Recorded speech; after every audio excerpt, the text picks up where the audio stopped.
హరిహర వీరమల్లు చిత్రీకరణలో ఎన్నో సవాళ్లు ఎదుర్కొన్నామని power star Pawan Kalyan అన్నారు. క్లైమాక్స్ ను 56 రోజుల పాటు షూట్ చేశామన్న పవన్ సినిమా కోసం ఎంత కావాలో అంత కష్టపడ్డానన్నారు.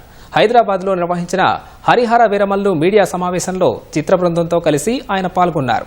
సినిమాని అనాథలా వదిలేశారని అనిపించిందని, అందుకే అండగా ఉండాలని వచ్చినట్లు తెలిపారు. ఈ సినిమా చాలా ఒడిదుడుకులు ఎదుర్కొంది. 2 కరోనా పరిస్థితులు ఎదుర్కొంది.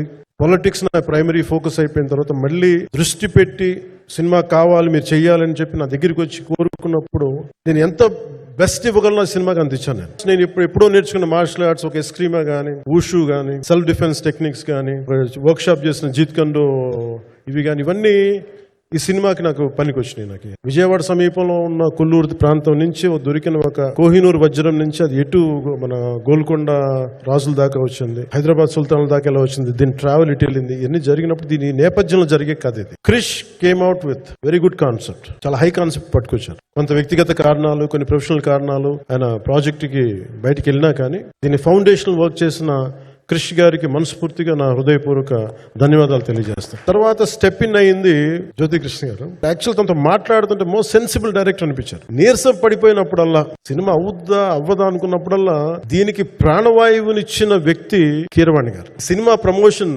సింగిల్ హ్యాండెడ్ గా పాపం నిధి అగర్వాల్ భుజాల మీద వేసుకొని నాకే బాధ అనిపించింది. పాపం ఒక అమ్మాయి తన కెరీర్ తను చూసుకోవాల్సిన అమ్మాయి కూర్చోబెట్టి నాకే సిగ్గు అనిపించింది. Truly appreciate you. ఇదేంటి సినిమాని అనాథలా వదిలేశారండి అనుకుంటుంది. నాకేమనిపించింది, ఈ సినిమాకి ఎవరు అనాథలా వదలలేదు, నేను ఉన్నానని చెప్పడానికి వచ్చాను ఈ రోజు. ఎందుకంటే నేను కోట్లాది మంది ప్రజలకి అండగా ఉండేవాడిని, దేశంలో ఉండే సమస్యలకి స్పందించేవాడిని. అలాంటిది నా సినిమాని నేను ఎందుకు వదిలేస్తాను?